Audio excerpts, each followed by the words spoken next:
Okay, quick music disclaimer here. I do not own the rights to this music, which belongs to the rightful owner, who is the intoxicating mind of Dr. Frankenstein. So he made my intro and my outro, and I hope you guys enjoy. Check them out on Spotify and YouTube, and no copyright infringement is intended. Have a good day.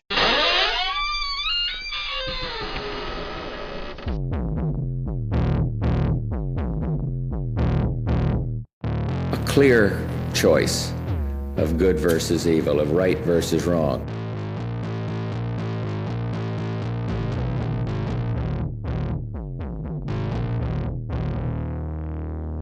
Twisted Tales.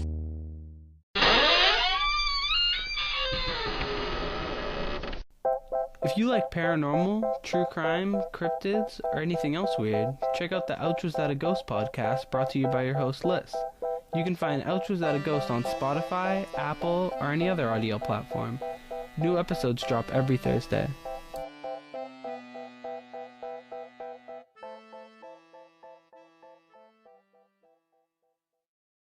Welcome back to Twisted Tales, folks. I appreciate you guys tuning back in here, and I hope you guys are all cool.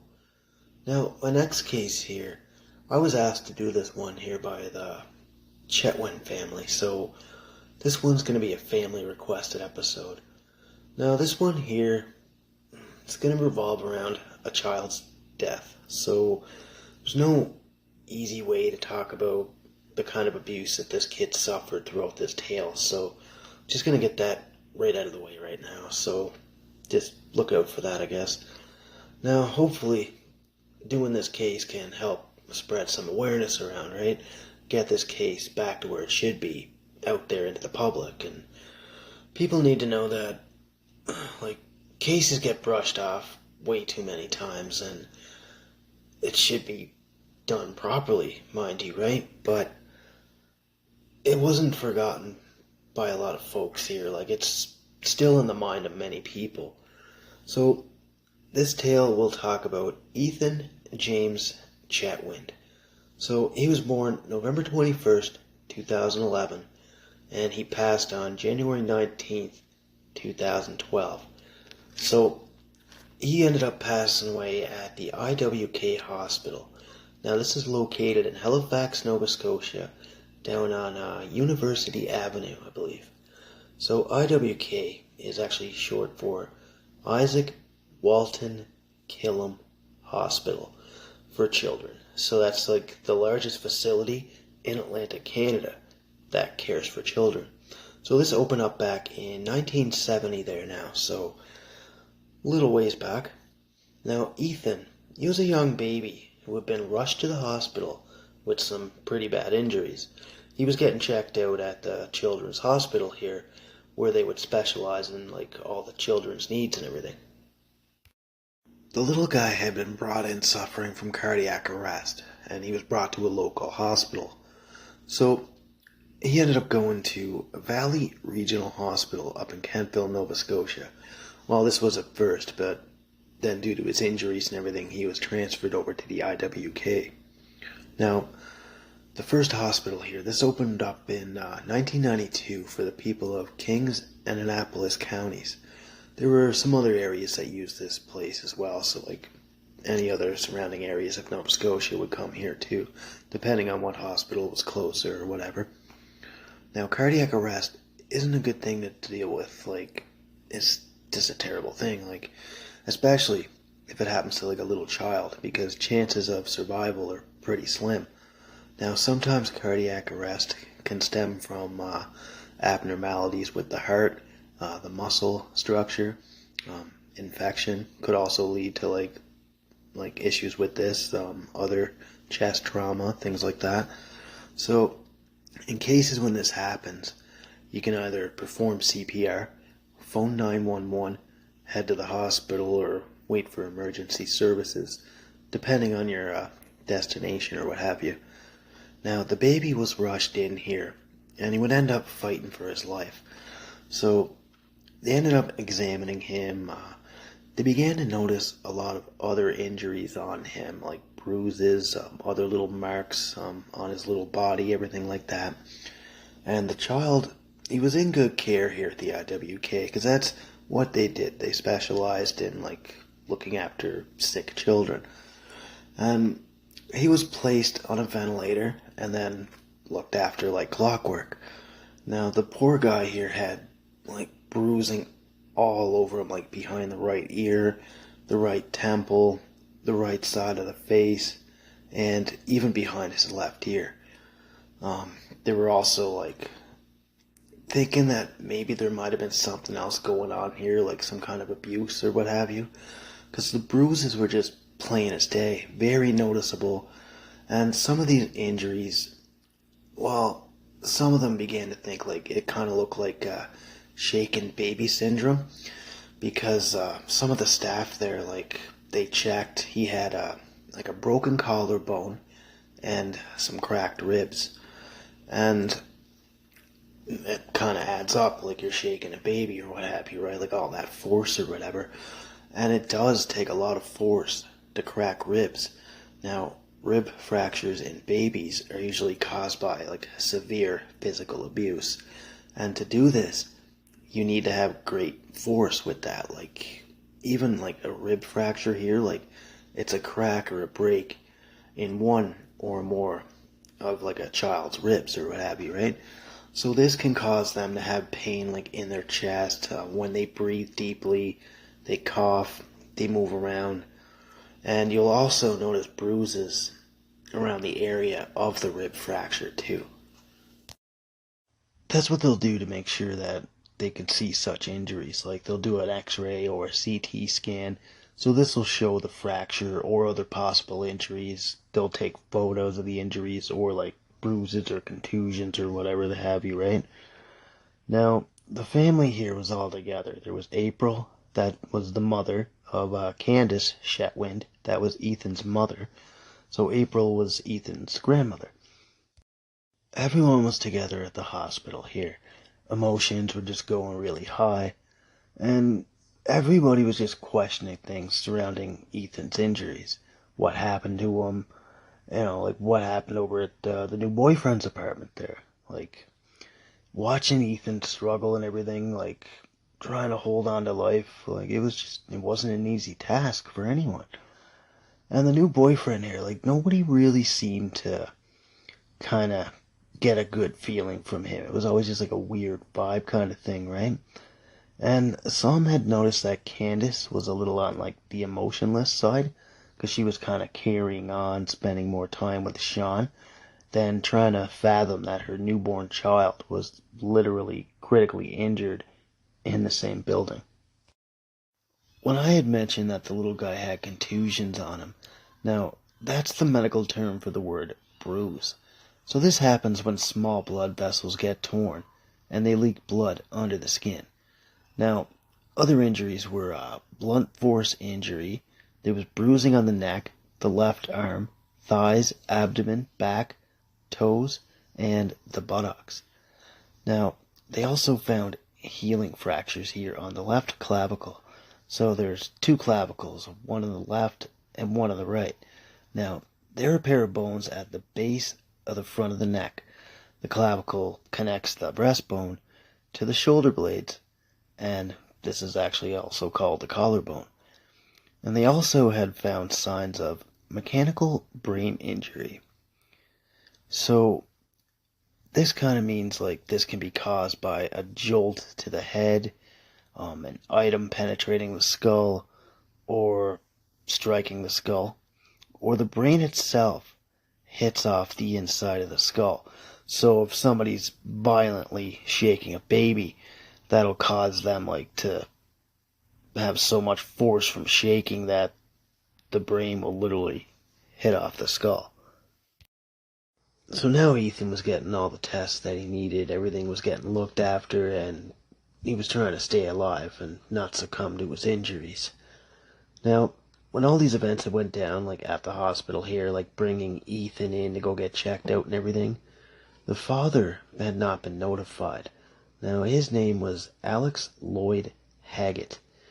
Now, this guy couldn't get updates on his son's condition due to like the mother Candace advising staff not to give him any information. Now this had to do with some court stuff or what have you that was set in place by the courts. Now this guy kind of dipped out when Candace became pregnant and he just left her. And it's been said that he was a little bit abusive towards her, so this guy was also a straight up guy too, I guess. And he wasn't much like in the picture anyways.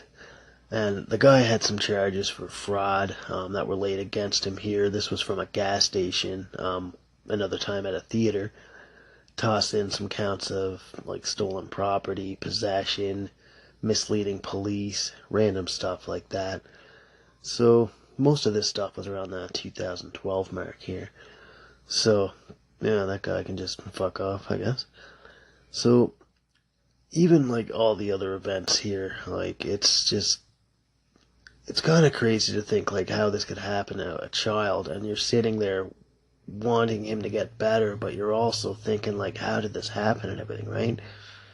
Now, there were a few incidents here that I wanted to touch on between the mother Candace, her son, and the boyfriend here too at the time, Sean McIsaac here. Now, he was 26 years old. Candace was 21 years old. Now, Candace had met Sean off the internet. So the two had got to chatting, whatever, like this was off and on. And then it would continue on to be a daily thing. Now, Candace had a habit of chatting with guys online. They'd tell her all the things that, anybody want to hear, right? And honestly, when you're doing online stuff, like, you don't know who that other person, like, is, if they're pretending to be somebody or, like, if they're trying to just make you see one side of them, what have you, right? But, like, all the other relationships that she tried with wouldn't really go anywhere. Like, they'd all be losers that she'd meet, stuff like that, right? So around this time, Candace was living with her mom. This was around 2011, so this would have been around Christmas time. Now, her and Sean were talking online. They kind of grew fond of each other and whatnot. So Candace wanted to invite him over to her parents to have Christmas dinner. And it's a little bit of a weird request, I'm sure, but the parents didn't know this guy from a hole in the ground or anything like that, right? So obviously, when he came over, they were going to quiz him on, like, stuff like, what's your interest in my daughter, stuff like that. Because they found this guy here to be a little bit of a weirdo. Like, he was a little over the top here, because as soon as he came in, they kind of felt like a little bit of a vibe that something was a little bit off about him. I mean, he was odd, kind of sneaky, and her mom remembers, like, his eyes were kind of cagey, so this means, like, they're, like, deliberately not giving you much information. Like, when you talk to somebody, you look them straight in the eyes, you carry on a conversation, that's how it should be, right? But if you're, like, guilty of something, or, like, you're not paying attention, whatever, you can just, like, you're looking around, you're not focusing on the conversation at hand or whatever, right? So, it's just weird. Like, you kind of keep your answers short, right? And, like, I don't know, eye contact's just, when you're communicating, it's just a sign of respect, I guess, for me, right? And this Sean guy here, like, there was nothing respectful about this guy whatsoever. During the visit here, Sean had made mention that he was originally from Truro, Nova Scotia, but he was working up in Waterville at the time. This was for Michelin Tire. Now, Candace's father knew, like, that area pretty well. He had some buddies that worked up there, so there was a couple guys that actually worked at Michelin Tire there, so he had gotten on the horn here just to see if he could find out anything else about this random-ass guy who was spending Christmas with his daughter, because they didn't know this guy at all, right? So they got a few callbacks a couple days later after the holidays, what have you. Now, the workers that worked up at the Michelin with this kid, they referred to this guy as like a flower cart boy. So that's like kind of a gopher. Like, go for this, go for that. Somebody who fetches tools and stuff that are needed for jobs for the workers and whatnot. Like, if they're working on something, they're underneath. Like, this guy, go get it, right? Then they would show him what to do, how to take things apart, things like that, right? They also mentioned that he was a quiet kid. They backed up the whole he just got to his apartment thing because he mentioned that a couple times. Now, April had quizzed him throughout the night here too because she had some questions, obviously. Stuff like why he had chosen to be with a girl who has 3 kids, one of them being a newborn.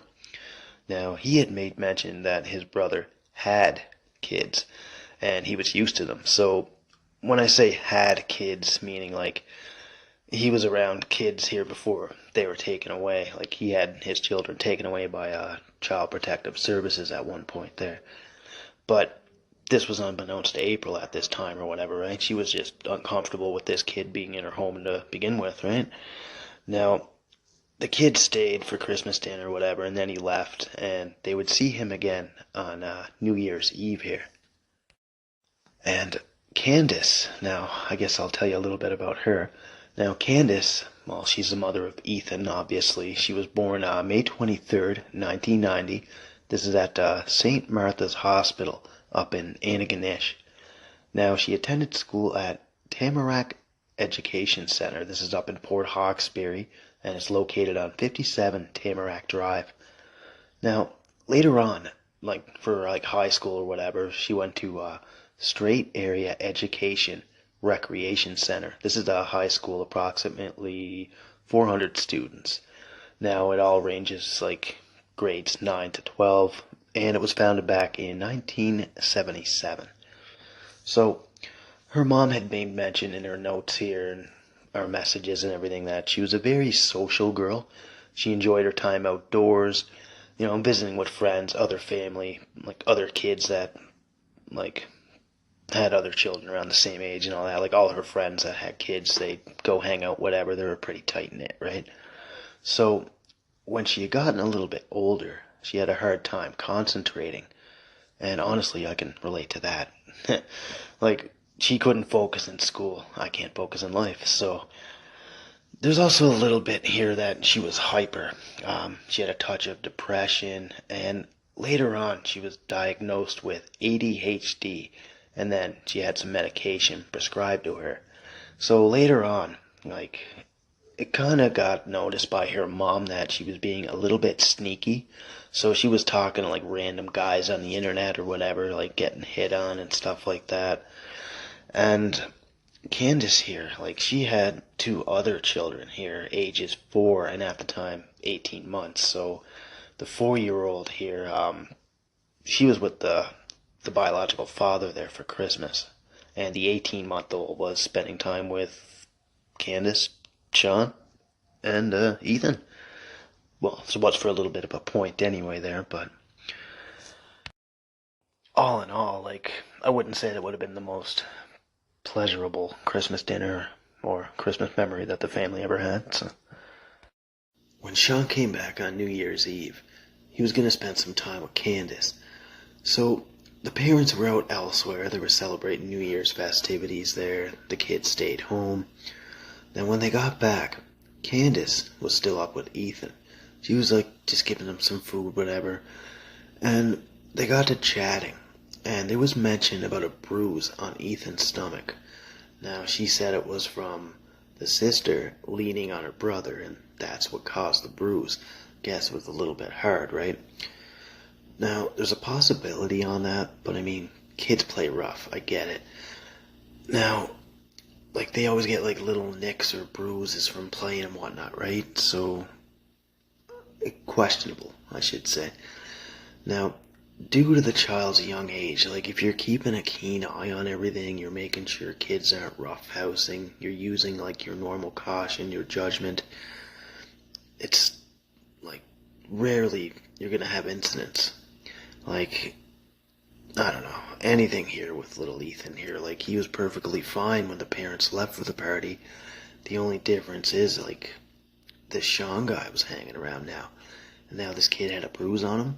She was trying to like maybe make up some stories to cover for him. Who knows, right? So the mom told Candace to keep an eye on it.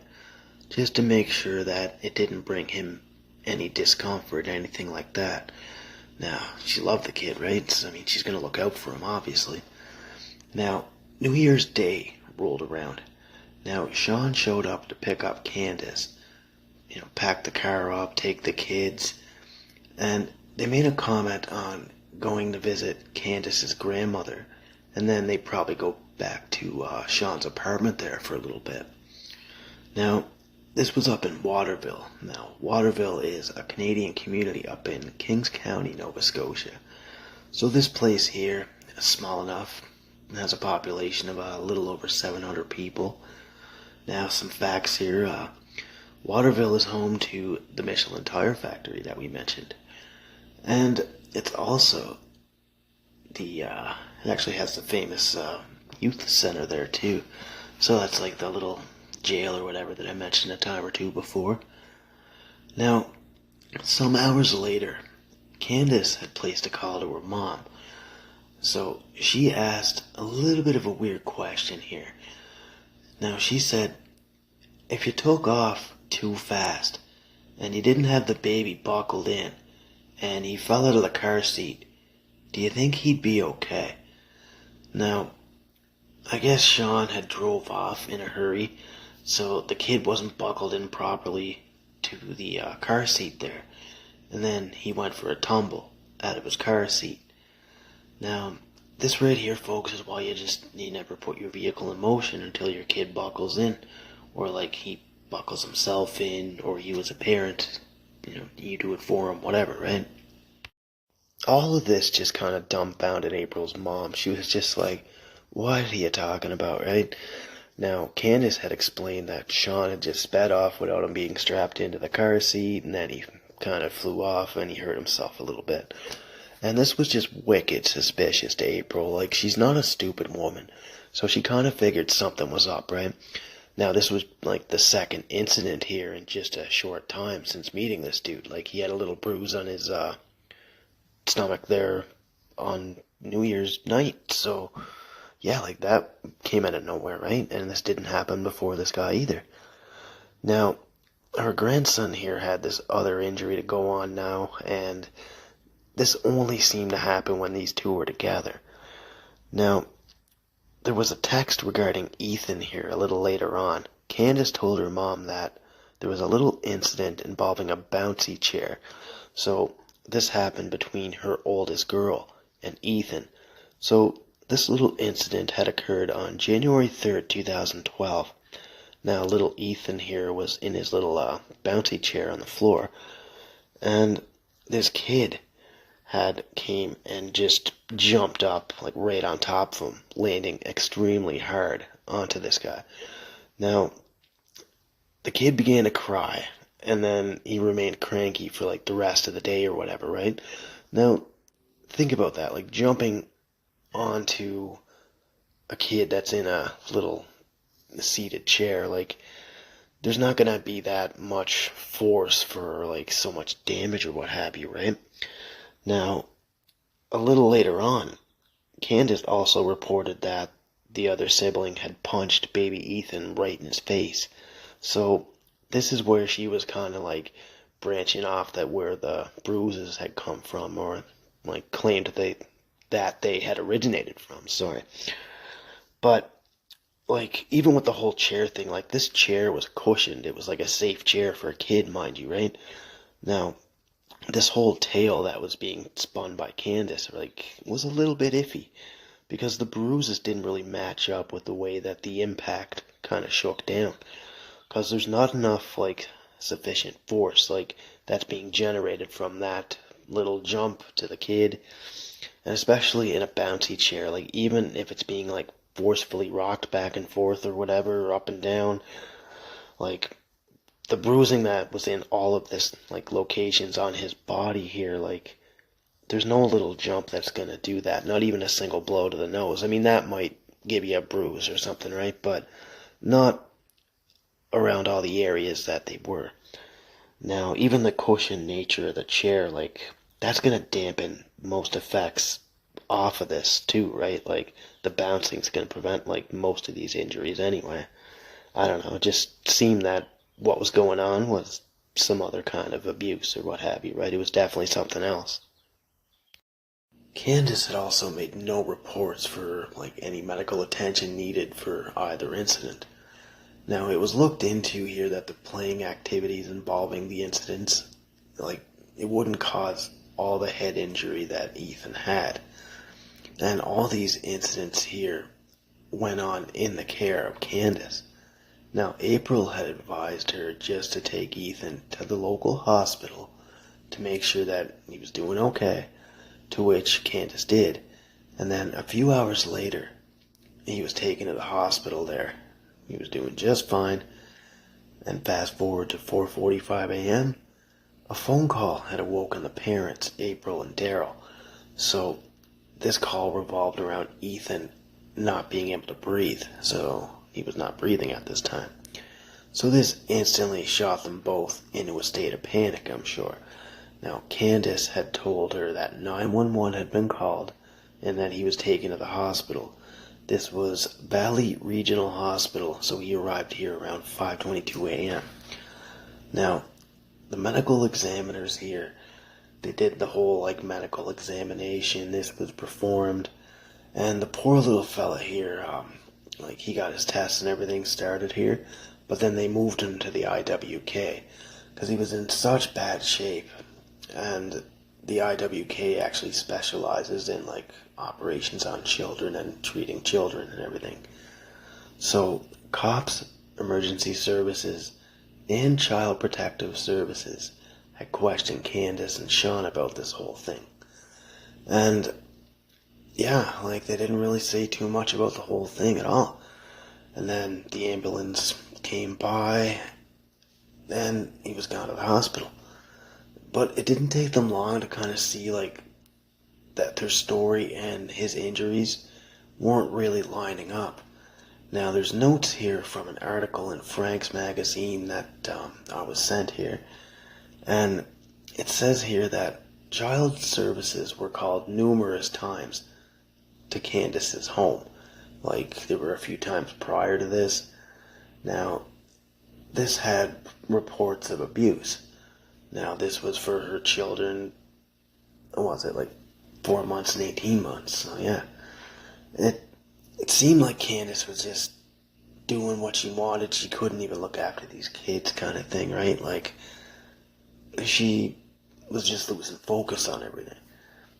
Because, honestly, her mother made mention that she seemed a little bit mentally unstable to care for her kids. And yet, social services didn't even figure all this out, through any of these other visits. They didn't even bat an eyelid to see if there was, anything going on. They didn't look into the matter. And, much like anything here, that deems, somewhat of an importance back home. I mean, you gotta make sure kids are taken care of. You gotta go into the home, do your inspection, do what you gotta do, right? And more often than not, it's just shrugged off. Well, in some cases anyway, and this is fucking one of them, so yeah. Now, even with CPS there, they wanted to chat with Candace, chat with Sean, and they just flat out refused to comment on anything. Well, the first little bit here, anyway.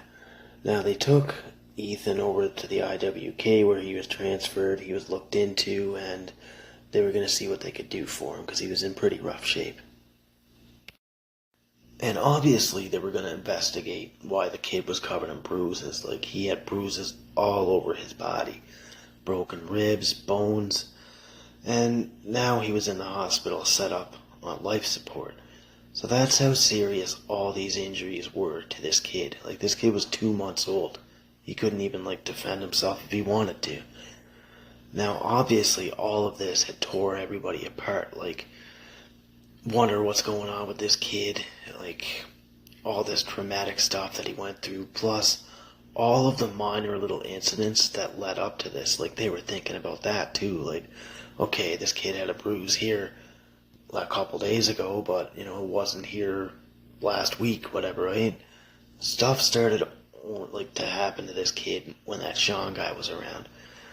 And Candace isn't innocent herself. She's had phone calls to fucking Child Protective Services and everything there at one point in time. Now, the notes here state that they were up in the waiting room here on the 3rd floor in the pediatric intensive care unit. Now, these are all located like within children's hospitals. Each one has one. Now, during all of this here, friends and family kind of stopped by. They heard the news and they wanted to, give their best for Ethan's troubles or whatever. So they had come to the IWK. Now, there was some friends here. They were from Truro as well. So April had met them there at the Tim Hortons coffee shop that was in the hospital. So they all sat down at the table. Now, Sean, he was also at the hospital there, and he was having a seat at the other end of Tim Hortons. So eye contact was made. This was made by, April's friends, Sean, and the husband there, one of the friends' husbands, he knew Sean from the Truro area. So he told April that this little girl that belonged to Sean's brother, she too had received injuries very similar to young Ethan's. Example, both were injured by twisting of bones in the legs, arms, and toes, stuff like that. So all these damages, all these things that were done to him were previously done to another girl. Now, yeah, that's just unreal, eh? 2 children, both with the same injuries. I don't know, I don't know. It's just insane. Think of, there's people walking around out there like this, right? And that just makes you think. Now, it seemed here that this Sean guy and his brother were, kind of into a lot of shit that they shouldn't have been, involving young girls, boys, whatever. And some of that had included their own family members. Now, it's just a totally different level on its own. During the course of their little stay at the hospital here, the grandparents were questioned by police, mainly because it was part of the investigation. This was something that had to be done to eliminate any involvement from them. And they wouldn't have any involvement anyway. They're straight up good people. They wouldn't do this horrific shit. And what was this whole thing for? For no reason at all. Just stupid. So they were questioned by police throughout the day here, mostly while they were waiting to get in to go see Ethan. Now, they weren't allowed into his room until late in the afternoon, as I'm going by these notes here. Now, during the questioning and everything there, April had made a promise to the RCMP that she would hold nothing back from them in regarding finding out what happened to their little guy. Now, there's some notes here that state when she was allowed into the room to see Ethan and everything, she became overcome with emotions at the sight of him. Because all the bruises on him, especially the right side of his head, his ears, this is what she remembers, right? And I really apologize for all that you had to go through and you had to see all this. It's not a sight that you normally see, or you're used to seeing your loving grandson, and not like this. And yeah, no, you have my deepest sympathy on that. From all this evil and everything here, this does open our eyes to other things that we weren't aware of. There's a lot of evil in this world here, and there's a lot of evil people in this world, and I'm sorry for all that you had to go through with this. And these change a person. All these changes can make a person totally different. It makes you step back from a lot of things. It makes you rethink, reevaluate everything going forward, and you're constantly thinking of all of this past stuff that happened too. It's not good. Now, while Ethan here was in the hospital struggling to survive, it was just horrific. And police were just catching up on interviews and whatever, follow-up stuff like that. Now, April had started to get suspicious about the whole case now, the whole ordeal. The big reason for that was because Ethan was perfectly fine days prior, and then all these little bruises and things started to happen when Candace had met this Sean guy. And April had started to kind of jot down personal notes. This was to try to gather up as much information as she could. And yeah, like maybe she could try to pinpoint something together or figure something out, right? Now, all this suspicion that surrounded Candace and Sean, like, the child was in their care at this time. I mean, there's nothing, like, you can't say you didn't do it. I mean, or what were you doing when this was going on? Somebody obviously did this to this child. Now, if you remember all these other times here, like, there were a few calls made to Child Protective Services. Now, there was nothing done, and something terrible happened to this kid. I mean, all of this needed to be dealt with. Now, this was probably, like, another reason here that notes had to be documented. Well, I mean, the child's grandmother was doing good with that, but I mean, all of the stuff here was documented prior. Like, there were a couple calls to Child Protective Services when she was with the biological father there, and we'll get into that here in one sec. I wanted to touch on the visits here with Child Services there. Now, this was from before Ethan was born. Now, this was with Alex and Candace, when they had lived on their own for about a period of 1 year. Now, there were 3 visits made from Child Protective Services. This was for loud arguing while the kids were present. There were some calls there that were called in from neighbors that heard all the arguing and everything. And April and Daryl here, like, they knew nothing of, like, the visits with Child Protective Services until after Ethan's death. So the grandparents had no idea, like, that any of this even happened. Now, they never seen any, like, types of abuse or anything like that towards the kids, but over time, like, they became aware of, like, some verbal abuse a little bit later on, but other than that, there was nothing much going on that they knew about. Like, Candace hid stuff pretty well. Now, the notes that April sent me here, like, we both went through, we were talking back and forth the last few days. Now, she had mentioned that Sean gave off, like, some very odd behavior at the hospital here. Now, Sean had gifted Candace with an engagement ring just out of nowhere, and nothing like rushing into something, right? So April had thought this to be, like, super weird, kind of like he was giving her a keep your mouth shut ring or something like that, right? Sean was kind of sly, kind of weaselly, and whenever the parents would start to ask him questions about Ethan's stay over at his apartment there, he wouldn't answer anything, but what he would do is run over to Candace and tell her that her parents were questioning him. To which she would literally explode, kind of go off on her folks, flipping out. And yeah, that's just how it went, right? Like, he knew how to play that shit.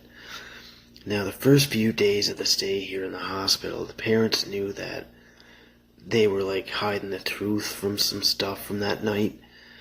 But, like, they did what they could to try and catch this little fucking guy up in a little slip up here or whatever, right? Like, they wanted him to kind of say something he shouldn't have, blurt something out, right? Now, something just seemed a little bit off about the whole thing to them. Now, at one point during all this here, a car was given to the young couple just so they could go for a drive, clear their guilty conscience, what have you, right? But what they didn't know was that there was a cell phone that was set on record and slid under the seat here. So if there was anything said about the crime, they would hear it. But the phone that was placed under the seat here, all they could hear was, like, loud music that was being played, a little bit of arguing. Now, Candace had said to Sean, I thought you were supposed to fix this. And then, yeah, that was pretty much it. This was brought to Major Crimes here. This was documented. But since it was, like, done without their knowledge of being, like, they didn't know they were being recorded, it couldn't be used. So, this is the kind of stuff that the family was dealing with, right? But eventually the police had made 2 arrests in this here on January 13th, so they got everything straightened away. Now, all this was in connection with young Ethan's death. So, Sean McIsaac, 26 of Waterville, and James Chetwynd, 21 at the time, and she was originally from Port Hastings, what have you. So they finally just said, that's it, we got these two here, and now they had to start trying to make things stick. The two were now facing charges of aggravated assault and failing to provide the necessities of life. So there were some other things added here too. Now, Sean Michael McIsaac and Candace Dawn Chetwynd now had charges and some explaining to do. So there were no other people around the child when the ambulance had rolled up on the scene. They had mentioned the infant male was roughly 6 weeks of age at the time, and when his biological mother Candace had reported finding him limp and unresponsive there the morning of January 4th, 2012, she had mentioned the baby awoke crying a short time prior.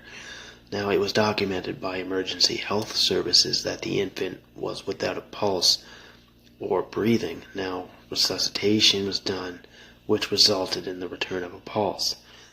Now, they had spent a lot of time trying to recuperate the kid from his injuries, everything like that, and Ethan's health was starting to deteriorate. There's not much they could do here, right? He was way too beat up, and the investigation was still being looked into here. Candace and Sean were still in police custody, and things kind of seemed as they should. But by January 19th, because of his poor prognosis for recovery, active treatment had been withdrawn for Ethan here, and this was a decision made by April to take young Ethan off of life support. Now, the family surrounded Ethan, they sang to him, and they watched him breathe on his own for a little bit here, and this wasn't until he took his last breath at 7:41 p.m. And it's stated here by April, like we talked and everything, that it was the worst moment of our lives, watching the gift of breath go from him. We all lost a piece of our hearts at that moment. And she mentions the staff at the IWK were, they were great. They were all brave souls, and they had a job to perform, and they do this every day. Now, this was just a little page here written by April regarding her grandson's death. This was in the notes that she sent me here. Unfortunately now, because of Ethan's death here, this would actually change things up now. So this ended up being dragged out pretty good for some time, and the case is actually still ongoing here. So, since the two were already charged for the crimes of assaulting and hurting the baby, now, those charges were already in place. So since Ethan died, things had now changed with the charges. The two could never be charged with the same crime twice. So police now had to wait for the autopsy results to be done before they could go ahead and lay more charges. But the thing is here, they still haven't laid any charges on either of them, regarding Ethan's death or anything. And it never really came around again. And even at one point here during the investigation, Candace was given a lie detector test, to which she failed horribly. And Sean there just straight up refused to take one at all. So he didn't even take a lie detector test. Now, it's thought here by some of the local residents and some lawyers and stuff here that the major crimes unit botched this case up pretty good, and that's the reason that some charges weren't laid again on this here. And I do get the whole he can't be charged twice for the same crime thing, but there were definitely some other charges that could have been put in place here, I would assume. These two needed to be in jail. They're horrible people. I don't know, maybe they could have got charged with, murder, manslaughter perhaps, something along those lines. And the fact that nobody really followed up on this is just stupid. I mean, that child has the same right as you, me, or anyone else to get some justice, right? I mean, nobody should be doing anything like this to kids. I mean, kids should outlive everybody, man. Nobody should have to bury their kid. And I bet, like, if this death here, like, if this had been like a child service member or maybe like a law enforcement, one of their family members or whatever, like, maybe they would have stepped up, did something about it. I don't know, like, they definitely take that with a grain of salt. I mean, get to the bottom of it, and they wouldn't give a fuck who was at the top, right? They'd figure all this out. So why can't this case get the same satisfaction, right? I mean, I don't know, these people should just be in jail, and this pisses me off, but even the autopsy results that were done on Ethan, like, it had clearly showed signs of abuse. Like, staff at the IWK had even taken photos of the little dude's injuries, too. X-rays were done, like bone scans, CT scans, MRIs, like, they found, like, contusions all over the kid. Like, I don't know, it's just, there was blood around the kid's spinal cord, infractions with the brain here. That kind of means, like the death of the tissue due to lack of blood flow. Progressive atrophy, or atrophy, whatever. This is like the brain tissue here, so this had meant that there was degeneration and shrinkage of the damaged tissue because of all the beatings and whatever, like all the damage done from that. There were a few other further examinations that showed some extensive bilateral hemorrhages. This means like bleeding layers at the back of the eyes involving all layers of retina. Now, there was no infection present, anything like that, no signs of genetic or metabolic disorder, meaning kind of like an autoimmune disease like diabetes, something along those lines. They did a urine screen test, that was done. Drugs came up negative in his system, and there were no abnormalities of his heart. He had no birth defects, he was a healthy weight, and he passed away at 8 weeks and 3 days old. Like, this should not have happened at all. Like, this kid should have had a full life, not taken by these idiots. Now, even with, like, the whole previous charges, things that were laid before his death, like, they couldn't go back to them, right? So this whole case had just hit one hell of a snag now. And to this day, police still haven't touched base with the family all that much.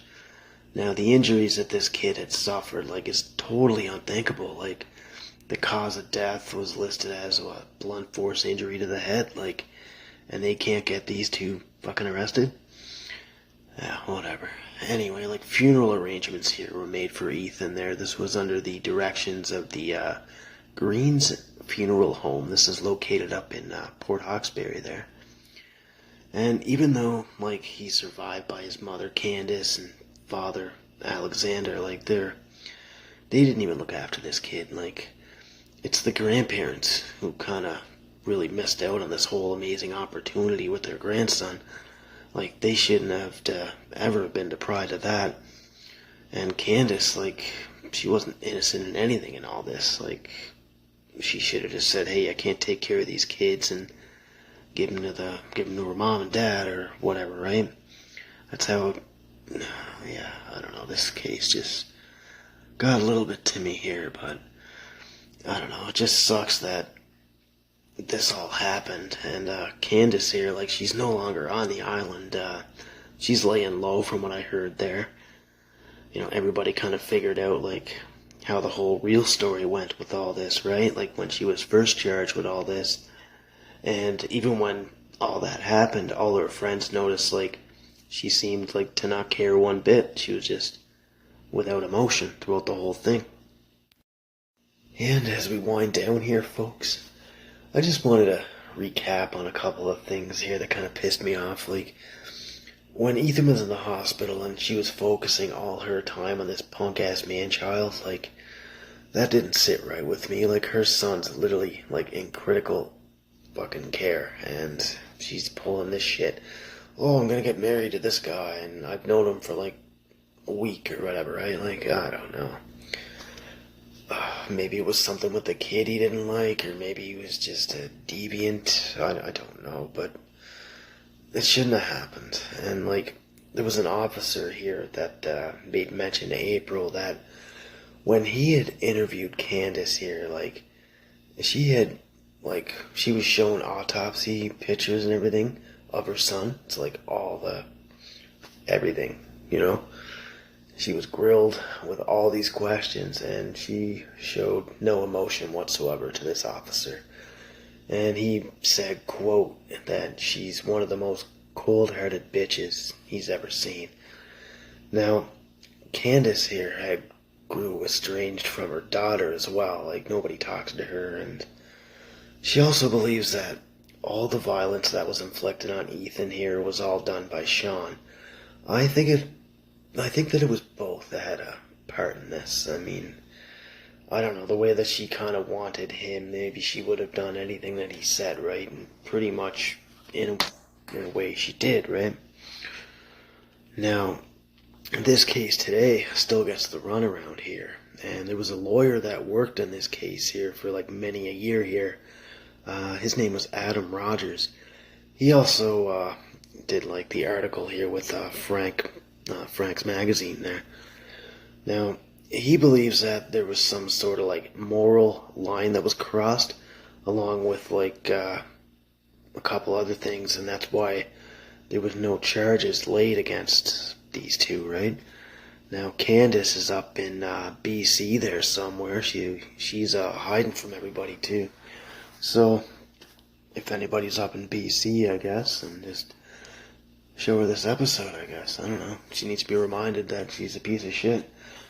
And the last anyone has seen or heard of Sean there, well, I guess he's still being a piece of shit somewhere. And he's had kids since the whole thing here, but they've actually been taken from him from child services.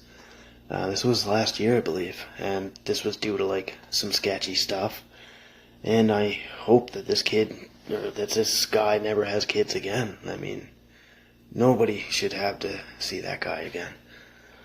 And I guess that's a wrap, folks. I just want to say, like, thanks for tuning in with this tale here about Ethan, and I hope you guys can share this one around. Like, it needs to get around BC, so I mean, maybe some of my BC viewers can share it up that way, and maybe get some help to solve this case for the parents. I mean, that's all I want, man. And hopefully someday that Candace and Sean get what's coming to them. So I just want little Ethan to have all the justice that he deserves. I mean, these two can fucking rot in hell for all I care. They need to go to jail for their crimes. So I don't know.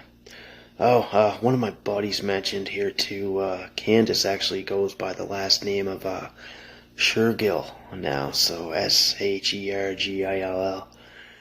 So yeah, maybe one of these days she'll grow a set. She'll admit to what she's done, but that'll most likely never happen. And I want to thank the family for allowing me to cover this story for you guys, so thank you very much for that, and thanks for tuning back in, folks. Oh, just a heads up here, folks. I went through this episode. I edited a couple things here, and me and April got to talking about a few other things here in this case I wanted to add in. So this will just be me mentioning it here at the end of this episode here. But I did go through and change a couple things throughout the episode, so the episode itself is going to be a little different. So just play it right through. You'll be fine. Now, I mentioned New Year's Day morning here. Candace and Sean had packed everything up, including the kids. So I was informed that they had packed everything up into, like, garbage bags. And then they planned on moving out to go live at Sean's place up in Waterville there. So that's a little fact that I didn't know. So, well, the whole thing was that she was supposed to go up to her grandmother's like 10 minutes up the road there, and then they never went there, and then, yeah, they ended up going to Sean's. And along the way to Sean's apartment there, they had stopped at Sean's brother's house up in Truro. Sorry, having trouble with that word. So, it's just weird. Like, that brother's weird, this guy's weird, so I don't know if this indicates anything went on there or what, like, but we all know how this case ended up. Like, the child went through some abuse, and after leaving the brothers, they went to Sean's place up in Waterville there. So there were reports here that neighbors actually that were very close to Sean's apartment had heard a baby crying and lots of arguing going on for a 2-day period. So a baby crying like straight for 2 days. So you can just imagine what was going on there, folks. Like, I don't know, all this stuff ended up coming up like when police were investigating, so they were doing all the questioning and everything, so all of this had come up again. And I wanted to apologize just for not having that correct in the episode. So just imagine if somebody had reported that, though, to police, and then they went there and seen what the fuck was happening, right? Another little thing here, when I mentioned that April and the kid, like when they were with Sean, they had no incidents or whatever after the car seat thing. So I had mentioned that it was chill for a couple days, and then Candace brought up the incident about the bouncy chair or whatever. Now, April, her mom had mentioned that Candace didn't even contact her at all. Like, she, like before that, when she said to take her to the hospital or whatever, she was like, yeah, I'll take her, whatever. She never did. And she only said that she was going to do that just to get her off her back kind of thing. So this also could have been from Sean, because this guy was just controlling and abusive too. Like, maybe that guy took her phone or whatever from her here. Like, that was mentioned there throughout this too. But you never know. But what we do know is that they both need to be held accountable for what happened to Ethan too. I mean, Candace to this day has plenty of time to come forward, tell her truth, and she never fucking will. And she may have, like, not played a part in this abuse portion, but I mean, she played a part in it. I don't know, this whole thing, like, it's just a side, like, that you're not supposed to hear about, and we'll never know her part of it all, like, even her involvement or anything, until she mentions it herself. But, you know, maybe she tried to cover this abuse up, you know, because maybe that's why she was calling her mom, because, like, oh, hey, this kid's got a bruise, I have to think about what happened, because I'm scared of this guy, maybe, or what have you, right? It's just a shitty thing that happened, and I don't know. So I'll leave you guys with that little edit here, so I appreciate you guys tuning back in. Oh, last thing here. When I had mentioned that Sean had kids, he didn't have any kids at all. That was Alex that had the kids taken away from Child Protective Services, so sorry for the mix-up on that too. But, yeah, so, thanks.